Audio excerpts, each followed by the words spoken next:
आज से 19 साल पहले यानी 2002 को गुजरात में दंगे हुए थे। उन दंगों में सरकारी आंकड़ों के मुताबिक 2189 लोग मारे गए और लाखों लोगों के घर परिवार उद्ध्वस्त हो गए थे। जो लोग उनमें मारे गए उसमें 2 बनिया, 1 राजपूत, 0 ब्राह्मण और 2186 लोग बहुजनों के थे। अब यह जाहिर सी बात है कि जो आग लगाता है उसके हाथ उसमें नहीं जलते। गुजरात के वह दंगे कथित तौर पर हिंदू और मुसलमानों के बीच हुए थे। इन दंगों में संघ परिवार का सीधे तौर पर हाथ था, जिसमें प्रमुखता से विश्व हिंदू परिषद, बजरंग दल और बीजेपी बड़े पैमाने पर शामिल थे।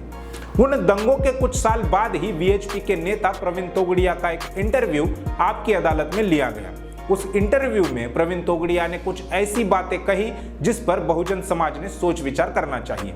उसी में से 2 बातों की चर्चा आज यहाँ पर हम करने वाले हैं। नमस्कार, मैं संकेत और आप देख रहे हैं एमएन टीवी।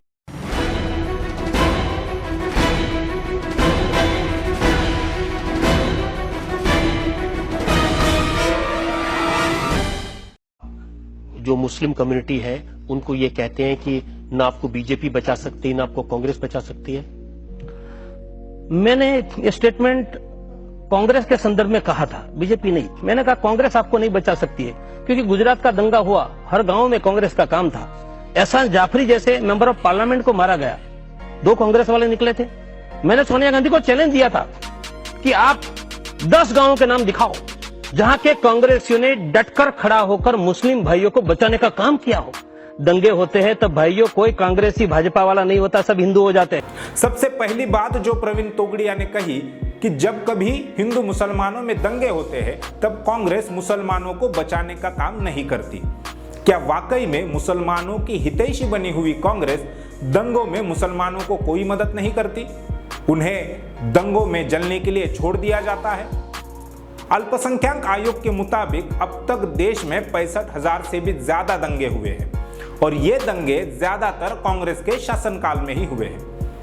हर दंगे के बाद कांग्रेस ये बयान देती रही कि इसमें वीएचपी, बजरंग दल, आरएसएस और भाजपा का हाथ है, लेकिन उन हाथों को रोकने के लिए कांग्रेस ने किसी प्रकार के कोई वाजिब कदम नहीं उठाए और ना ही दंगाइयों को जेल में डालने का काम कांग्रेस ने किया है।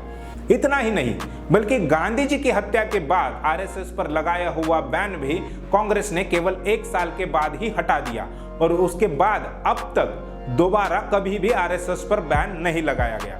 इसमें कांग्रेस की ये राजनीति रही कि मुसलमान असुरक्षित महसूस करे और डर कर बीजेपी के विरोध में कांग्रेस को वोट डाले। गुजरात के दंगों के बाद भी कांग्रेस ने यही किया। गुजरात के मुसलमानों में जो डर था उसे तत्कालीन 5 राज्यों के विधानसभा चुनाव से पहले उन राज्यों के मुसलमानों के बीच फैला दिया। मुसलमानों में भय दोहन करके कांग्रेस ने तत्कालीन विधानसभा के चुनाव जीत लिए थे। प्रवीण तोगड़िया ने आगे कहा कि गुजरात के हर गांव में कांग्रेस का काम है। मुझे ऐसे 10 गांवों के नाम बताओ जहां पर कांग्रेसियों ने डटकर खड़े रहकर मुसलमानों को बचाने का काम किया हो। कांग्रेस के सांसद एहसान जाफरी तक की हत्या हुई, लेकिन कांग्रेस मुसलमानों को बचाने नहीं आई। 1947 से पहले जो मुसलमान देश के निजाम यानी व्यवस्था में 33% थे, वही आज 1.5% से भी कम हो गए हैं और ऐसा करने में कांग्रेस का बहुत बड़ा योगदान रहा है। कांग्रेस ने मुसलमानों को देश के निजाम से यानी व्यवस्था से खदेड़ देने के बाद आज जब मुसलमानों की पिटाई और उनकी हत्याएं हो रही है, तब उनकी आवाज सुनने वाले ना कोई प्रशासनिक अधिकारी है और ना ही उनकी सुनवाई करने के लिए कोई न्यायाधीश है। इसलिए प्रवीण तोगड़िया का यह बयान कि कांग्रेस दंगों में मुसलमानों को बचाने का काम नहीं करती, यह बिल्कुल भी सही बात है। दूसरी बात जो प्रवीण तोगड़िया ने कही कि दंगों में सभी हिंदू हो जाते हैं, इस बात को समझाने के लिए मैं आपको एक उदाहरण देना चाहूंगा। शिवसेना का पहला अधिवेशन हो रहा था।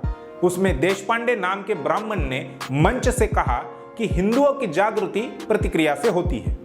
इस आधी अधूरी बात को बामसेप के राष्ट्रीय अध्यक्ष वामन मेश्राम जी ने पूरी करते हुए कहा कि हिंदुओं की जागृति प्रतिक्रिया से होती है और प्रतिक्रिया फसाद से होती है। जब तक फसाद नहीं होते तब तक सभी एससी, एसटी, ओबीसी होते हैं। जैसे ही फसाद हो जाते हैं वही एससी, एसटी, ओबीसी के लोग हिंदू बन जाते हैं। हिंदू बनकर भाजपा की राजनीति का शिकार हो जाते हैं। इसका मतलब है कि फसाद एससी, एसटी, ओबीसी को हिंदू बनाने की फैक्ट्री है। Waman Meshram SC ST OBC के साथ मुसलमानों को जागृत करने के लिए पिछले 40 सालों से लगातार प्रचार कर रहे हैं, जिसका नतीजा ये है कि देश में दंगे और फसाद कम हुए हैं। सरकारें, फिर चाहे वो कांग्रेस की हो या भाजपा की, हर मुमकिन प्रयास करती है कि दंगे फसाद हो, जिसका फायदा कांग्रेस और बीजेपी को मिलता रहे, लेकिन अब ऐसा नहीं हो रहा है। यह एक महाजागरण का परिणाम मात्र है। वामन मेश्राम का कहना है कि देश में कोई भी हिंदू नहीं है और इसके लिए वे सारे देश भर में घूमकर सारे देश के ब्राह्मणों को चुनौती देते हैं कि हम एससी एसटी ओबीसी को हिंदू साबित कर दिखाओ। लेकिन अभी तक किसी भी ब्राह्मण ने वामन मेश्राम का ये चैलेंज स्वीकार नहीं किया है। ब्राह्मणों ने 2,500 से 3,000 सालों से जिन्हें गुलाम बनाए रखा था, उनका धर्म और ब्राह्मणों का धर्म एक कैसे हो सकता है? इसके उलट मुसलमान ही एससी एसटी ओबीसी को हिंदू कहते हैं, जो कि बहुत ही गलत बात है। इससे मुसलमानों का ज्यादा नुकसान हो रहा है।